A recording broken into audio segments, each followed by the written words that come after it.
ऐसा है तो पुलिस में जाने के बाद मतलब थोड़ा लोग पुलिस स्टेशन के मालूमात नहीं रहने की वजह से मेरे पास आए। मैं आने के बाद तकरीबन पीएसओ में जितनी गिनती नहीं कर सकता मैं, उतने पीएसओ में इनके ऊपर मैं कंप्लेंट करा चुका हूं इंशाल्लाह। और आगे भी जो भी है फर्दर पूरी मैं इनके साथ ठहर के उसका जितना भी इंशाल्लाह उसका पैसा जितना भी है इंशाल्लाह रिकवरी करा के पहले बेवाओं और यतीमों के पैसे मैं पहले दिलाने की कोशिश करूंगा इंशाल्लाह।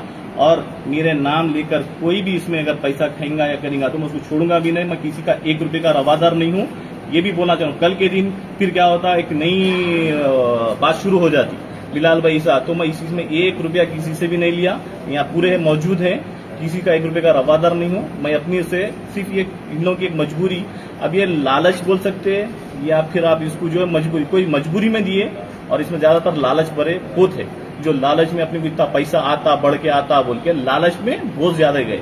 मजबूरी में जो घर में यतीम है बेवा है उन्होंने चलो बैठ के घर में इनकम आती, मेहनत नहीं करना पड़ता, वो एक फैक्ट है।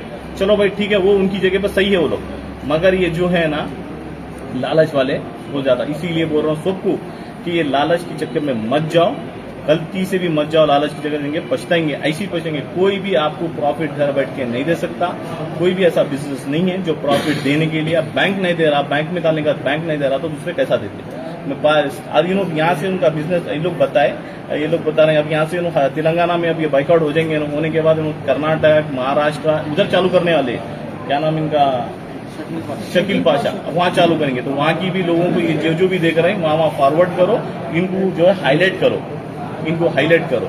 और इसमें जो है कई जगह किसी के मदद मांगने लेडीज गए तो उनके साथ गलत हुआ, तो मैं उन लोगों को भी वार्निंग दिया कि मत करो ऐसी हरकत बोल के।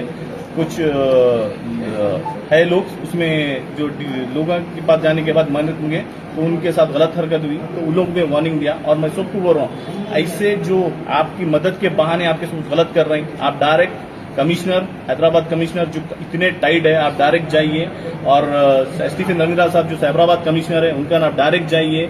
आप ऑफिसर आपकी मदद नहीं कर रहे हैं, आप डायरेक्ट जाके दीजिए, आपको रेस्पॉन्स बराबर मिलता है। ये ऐसे कमिश्नर है, केसीआर साहब जो है ना, तेलंगाना में पुलिस डिपार्टमेंट ऐसा है आप देखते। और मैं ये भी गुजारिश कर रहा हूँ, हिंदू मुस्लिम जो चल रहा है ये अपने तेलंगाना में नहीं है, ये खत्म करो।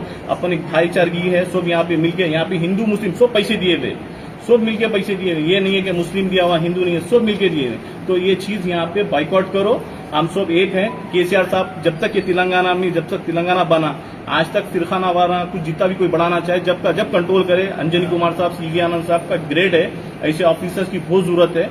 हम ये चाह रहे हैं कि तेलंगाना के जो कमिश्नर है सीवी आनंद साहब बहुत अच्छा काम कर रहे हैं और इन लोगों की भी जो बहुत मदद कर रहे हैं। तो आप लोगों से सबसे ये गुजारिश है कि आप डायरेक्ट अप्रोच, मेरे पास होने का नहीं है, अगर मैं ये कुछ बड़ा अपने आपको बताना नहीं चाह रहा हूँ, क्योंकि आपको डायरेक्ट भी जाके जो है कंप्लेंट दे सकते, ये लोग नहीं कर सक रहे थे। मैं इसके बाद इन लोगों की हेल्प करा।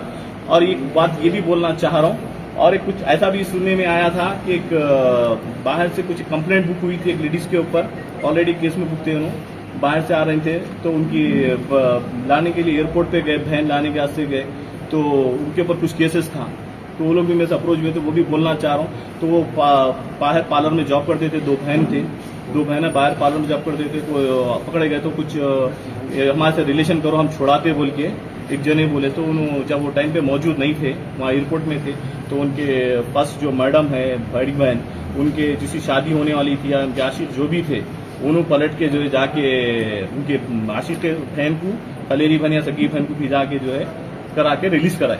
तो वो लोग भी मेरे को कंप्लेंट दिए, मैं उसकी ऊपर भी कार्रवाई कर रहा हूँ। ऐसा जो भी पार्लर्स के आड़ में धंधा चला रहे हैं, ऐसा कोई भी कुछ भी आपको ब्लैकमेल कर रहा है, आप डायरेक्ट कमिश्नर गंज जाइए, सीवी आनंद गंज जाइए, आप अंजनी कुमार साहब गंज जाइए, बड़े ऑफिसर अप्रोच हुई, छोटे ऑफिसर से मत हुई मसले में। आप डायरेक्ट देखिए, आप सीवी आनंद साहब जो इतना एक्शन लिए ऑफिसरों पे, कई ऑफिसरों को सस्पेंड करे। बाहर ऐसे कमिश्नर साहब है जो सीवी आनंद साहब, कई ऑफिसर्स को सस्पेंड करे। महेश भगत साहब भी जो राचाकोंडा थे, उन्होंने भी कई ऑफिसरों को सस्पेंड करे। कितने पैसों का फ्रॉड हुआ लगभग? पूरा ये तकरीबन जो है 25 से 30 करोड़ का घोटाला हुआ सो है। तो ये वजह है। अब तो ये ऐसे जो लेडीज है पार्लर की आड़ों में जो चला रहे हैं, मैं उन लोगों को समझा के बोल रहा हूँ। ये 2 बहना हैं जो मिलके जो काम करे, और उनकी अम्मा भी जो है अब ऑफिसरों से इनसे लिंक्स बढ़ाना चाह रहे हैं। पहले अम्मा जो है छोटे ऑफिसर से, बहना बड़े ऑफिसरों से बनाना चाह रहे हैं। ये गलत है, मत करो। आप जो दूसरों को ब्लैकमेल कर रहे हैं, ये नतीज गलत निकलेगा। जो बड़ी बहन के आशिक है, उनके जिसे शादी करना चाह रहे हैं, उन्होंने अपनी बहनों को सप्लाई करेंगे। भयानक सप्लाई कर रहे हैं, ये गलत है, ये मत करो। मजबूरी में किसी को आप करेंगे, ब्लैकमेल करेंगे, ऐसा करेंगे तो उसका नताज गलत होंगे और छोड़ूंगा नहीं। और जो भी सब करें, पुलिस ऑफिस जो लॉयर्स है या कोई भी हो, मैं उनके फोटोज लेके बैठूंगा नेक्स्ट टाइम में। जैसा ये फोटोज लेके बैठे ना, वैसा मैं उन लोगों के फोटोज बताऊंगा पूरी मीडिया में कि ये लोग ऐसा कर रहे हैं, इनकी सपोर्ट कर रहे हैं, ऐसे लोगों की सपोर्ट कर रहे हैं, ये बोल के नेक्स्ट में वो मीडिया में वो लेके मैं जरूर बैठूंगा। क्योंकि जो भी जिसको भी सताएंगे ये गलत बात है, गलत तरीका है, किसी के साथ ऐसा करना बहुत गलत है।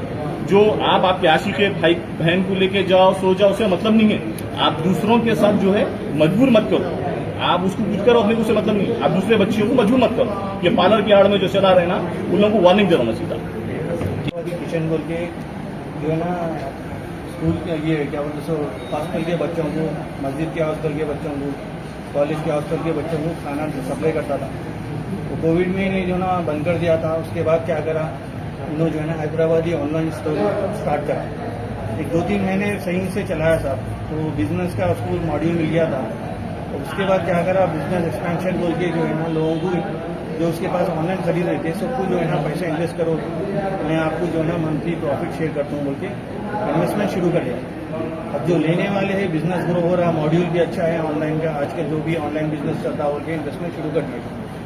उसको क्या आ गया सब, हल्लू लालच बढ़ा दे के जो है ना इन्वेस्टरों से और पैसा लेना शुरू कर दिया। और एक दूसरे इन्वेस्टर को जो है ना नको बोलो, आप लोग भाई को नको बोलो, दोस्त को नको बोलो के जो है ना इन्वेस्टमेंट लेना शुरू कर दिया। अभी हैदराबादी स्टोर का साहब उसका बहुत बोले तो बिजनेस जो है ना 10 लाख का मंथली टर्नओवर लगा था, उससे ज़्यादा नहीं जा रहा। अब उन्हें पैसे मार्केट से बहुत उठा लिया, तो अब उन्हें नया शुरू का ये शुरू कर दिया कि उन्हें मैं चावल के लारियाँ खरीद रहा हूँ, हरियाणा से मंगा रहा हूँ, शक्कर मंगा रहा हूँ बोल के बड़े बड़े इन्वेस्टमेंट्स चालू कर दिया। 20 लाख की एक लारी हो रही, 25 लाख की एक लारी हो रही। तो यहाँ पर जो है उन्हें पैसे ज़्यादा ले लेके इन्वेस्टर्स को, उसका तो बिजनेस खाली हैदराबादी स्टोर था तब, चावल का कुछ भी नहीं था। इन्वेस्टरों के पैसे ले लेके डुबा दिया। और जो है ना उन्हें एक वो बोले तो अग्रीमेंट दे रहा था, बजा बताइए, ये ऐसा अग्रीमेंट कॉपियाँ बना के सबको सब पेपर बांटे, ऐसा बांटा सबको। 20,000 से लेके 20 लाख वाले को भी ये पेपर एग्रीमेंट बना के दे रहा था 3 पेज का, कि भाई मैं पैसे ले रहा हूँ, मंथली आपको प्रॉफिट दे रहा हूँ। प्रॉफिट रेंज क्या बोलता था, भाई मैं 9% से 10% देता हूँ बिजनेस के ऊपर बोल के। छुट्टियाँ रहे तो छुट्टियों के पैसे काट देता था और बच्चे से पैसे देता था। अब ये जो है ना साहब उसका बिजनेस ही नहीं था, तो ये जो ना लिटरली फ्रॉड केस में आ गया। उसका बिजनेस है ही नहीं उतना कि जो है ना लोगों को इतना दे सकता बोल के, लोगों से पैसे ले रहा था, लोगों को दे रहा था और फ्रॉड शुरू कर दिया। फाइनली अब जो है ना बड़ा अमाउंट फ्रॉड कर देके भाग गया। अभी जो है ना उसके बाद तो आपको बिलाल भाई पूरा ब्रीफ कर दिए। ठीक है, इन्वेस्टर है साहब, इन्वेस्टर्स तो जो है ना अभी पुलिस स्टेशन में जो रिपोर्ट है 140 तक का रिपोर्ट करे सर, जो आए पुलिस स्टेशन को। लेकिन कई और भी इन्वेस्टर्स है जो आना नहीं चाह रहे सामने, उन लोगों का तो डिटेल्स नहीं है। लेकिन पीएस में जो राजेंद्र नगर ये बिजनेस देखो साहब 2.5 साल के ऊपर हो गया साहब बिजनेस चालू करके। इन्वेस्टमेंट्स को जो ना 1.5 साल से लोगों से लेना शुरू कर दिया, बड़े बड़े ऑफिस से ऑफिस बोले तो साहब मुरादनगर में पहले उसका एक घर में रख के बिजनेस कर रहा था। उसके बाद जो है ये जन चैतन्य में वेयर हाउस लिया, फिर आपको जन चैतन्य वहाँ पर ऊपरपल्ली में जो ना वेयर हाउस लेके वहाँ स्टाफ भी मेंटेन कर रहा था, 20 से 25 जन स्टाफ थे। तो बिजनेस जो ना उन्हें भागने के दिन तक भी चला था, एक दिन पहले तक भी ऑर्डर्स आ रहे थे, डिलीवरीज भी कर रहा था। कब आ गए? 5 जून को, 5 जून हाँ 5 जून को। आप लोग कहाँ कंप्लेंट करें? सब उसका वेयर हाउस पे गए थे, पब्लिक जमा हो रही थी वहाँ पर, तो वहाँ से जो है ना पूरे मिलकर राजेंद्र नगर पीएस में जाके कंप्लेंट करें। उसके बाद सिंगल पॉइंट ऑफ कंप्लेंट था। उसके बाद जो है ना केस को और स्ट्रांग करने के लिए दूसरे पीएस में भी कंप्लेंट करना शुरू कर दिया। सब मिलके जो है ना बिलाल भाई के पास आए, बिलाल भाई उनके गाइडेंस में जो ना दूसरे पीएसओ में कंप्लेंट करना शुरू कर दिया।